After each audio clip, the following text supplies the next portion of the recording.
we'll get into our third and final segment for today's episode of Pawd Slama Jama, and it's coming off of some news and notes across the Houston Cougars football team. This news broke on Monday. I saw footballscoop.com be the first outlet to report it. Credit to Zach Barnett with footballscoop.com, but he reported that Brandon Jones will not return as the Houston Cougars offensive line coach for the 2023 season, which, of course, as we know, is going to be the first year of the football team in the Big 12. Now, Jones was a hire that followed Dana Holgorsen when he first left West Virginia for this job here over with the Houston Cougars. Now, when it comes to the offensive line position, I'm reading through some stuff on the footballscoop.com. In 2022, according to the footballscoop.com article, Houston was rated as the top pass blocking team in the American Athletic Conference through ratings from Pro Football Focus. Of course, we know the story of the Houston Cougars football team. They were 12-2 in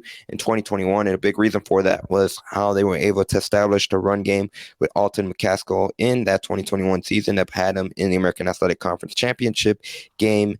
And of course, they overall, when it came to 2022, fell a bit in particular when it came to run blocking. There were times, especially early on in the season, when the team struggled to establish the run game, which was something that Dana Holgorsen wanted to do early on in the season, particularly when it comes to the offensive line group. One of the other issues for them this season came when it comes to penalties. And again, early on, it's kind of a break in the season, but throughout the first 5 games, that was one of the biggest issues with Houston, when they're beholding penalties, false starts, and something that, it's interesting, especially when this move is made. It came, like I said, it was first reported on Monday, January 23rd, which a bit of an interesting time to make a coaching staff change. Dan, your initial reaction said Houston's going to be moving in a different direction when it comes to the offensive line coach for the 2023 season.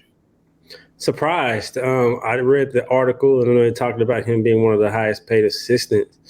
And At the you time. gotta, at the time, and you gotta wonder, him having that Big 12 experience, played at Texas Tech and coached at West Virginia, what brought about the move? Because I know you just said with us watching the offensive line, and they really developed well. And the end of the season is one of the strengths. Clayton Tune had plenty of time to make throws down the field. So I'm not, at times the running game struggle, but I don't know if that's the offensive line issue. Maybe it's some of the runs that you caught, because we had good running backs. And so I don't want.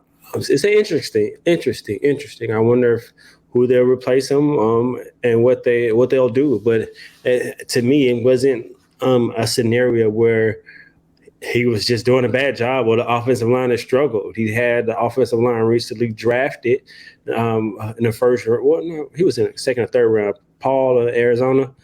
And he helped him develop, and the left tackle has kind of been a staple. And I think the one we have now will probably get drafted. And so it's an interesting move there. But we'll see how it plays out.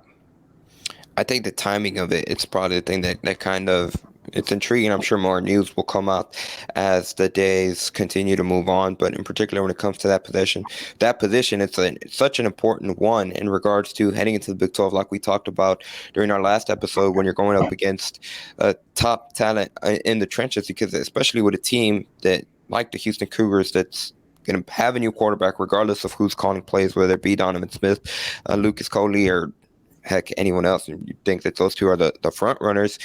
One thing that's really going to help whoever's calling plays is going to be to have a solid offensive line group, which, Dan, like you said, especially when it came to pass protection, was one towards the top in the country, especially in the American Athletic Conference. But overall, and with Alton McCaskill coming back, it'll be interesting to see what new face is in charge of that direction. Now, one of the things that I saw across, of course, this is getting into speculation from when the news broke, but some people, and this isn't reports, but this is just much more fans speculating, said it could potentially be when it came to not being able to get those high recruits, which to me, I don't put too much stock into that being the reason why they would have to move, especially like you said, they've done a really good job at being able to develop up front when it comes to the O-line, because really outside of 2019 and 20, when Holgorsen first and his staff first took over, they've been able to put together 2 strong seasons.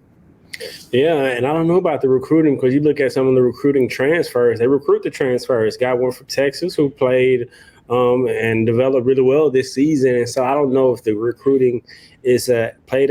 Probably could. I'm not sure. I don't think that's so, because they've They recruited well, whether it's transfer or even out of high school. So I wouldn't say, but it's an interesting timing, like you said. I think that's a one thing that stuck out because it's like it's odd in the middle of the spring. Spring ball hasn't even started yet, and they're on a recruiting trail, and so we'll see. And like you said, as news continues, as days go on, what more news will come out and what moves they'll make. But I think offensively, most of the players that they have are returning. If I'm not mistaken, all of them, right? Maybe it was Jack Freeman a senior. He's coming back. Okay, Hmm. yeah. So I think you'll have your offensive line coming back that attack, and so we'll see. We'll see. In regards to other Houston Cougars news, and specifically when it comes to transfers today on Tuesday, January 24th, they're recording this as a report. Really, he posted it on his social media account that former Oklahoma linebacker is going to be transferring over to Houston. That linebacker is David, I'm going to butcher his last name, Ugwegbu, who was a four-star recruit coming out of high school. He's obviously transferring from Oklahoma Sooners, and he's going to be joining Houston in their first year to the Big 12. Now, when it comes to what he was able to do for the Sooners through his career at Oklahoma, he played 36 total games. He had 208 tackles, 16 tackles for loss, and 4 sacks. And according to Mark Berman from Fox 26 Houston, which is the local Fox affiliate here in the city, even though he played inside linebacker for the Sooners in Oklahoma, he's going to be coming to Houston to play up front in the defensive line, which is going to be an interesting thing from that standpoint. Dan, like you mentioned, in regards to what Houston has been able to do well under Dana Holgorsen has been those transfer recruits from other schools after they get a taste of Power 5 from other programs. They've done something they've continued to do well this offseason is continue to get more talent from other schools, and David just another name along that list. Yeah, but they also got a transfer from Ole Miss, whom is going to play along that defensive line. He played defensive end. I think he's going to have 2 years of eligibility left. And so I'm excited to see that. And so they continue to rack up the defensive transfers. And I'm sure Doug Belk is recruiting and doing a great job of recruiting and getting some of these players to come in. And like some of them are saying, it's kind of a fresh start for a team looking to prove themselves in a new conference. So you can kind of rebuild your name and especially the defense, particularly the defensive line. They have an identity. They have recent success to build off of. So I think it's a good recruiting tool to be like, you see the defensive line, if we put out into the NFL, you see the recognition and how they've been able to produce and coaching and how we've been able to develop them. And so some of these defensive players coming, going to the Big 12, still big time football. I want to see if they can stand out, if they can make their name in a Cougar uniform. Brian Early gets a lot or deserves a lot of the credit when it comes to what they've been able to do along the defensive line as well. He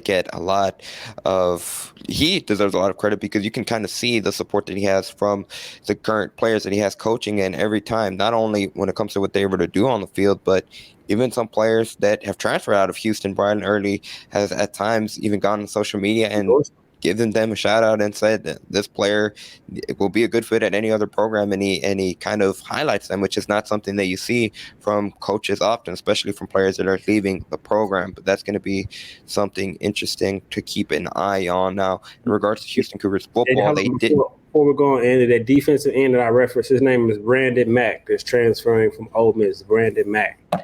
Mm-hmm. In regards to Houston Cougars football recruiting news, they had a lot of players that were inside the Fertitta Center for Houston's game against Temple, and Dana Holgorsen and staff were there with a lot of different players. And again, it's an interesting thing to note when it comes to how they're using the men's basketball team to be able to help recruit. And again, that's kind of like the vision that they're selling as they go into the Big 12. That's what they're trying to get at when it comes to the level that the Houston Cougars men's basketball team has established. So as, like you mentioned, we're still not close to spring ball yet, but as Houston transition over closer to February and into March, we'll keep you updated with more news that breaks, and it'll be interesting to see who Houston chooses to fill that new position as they have vacancy for the offensive line coaching position.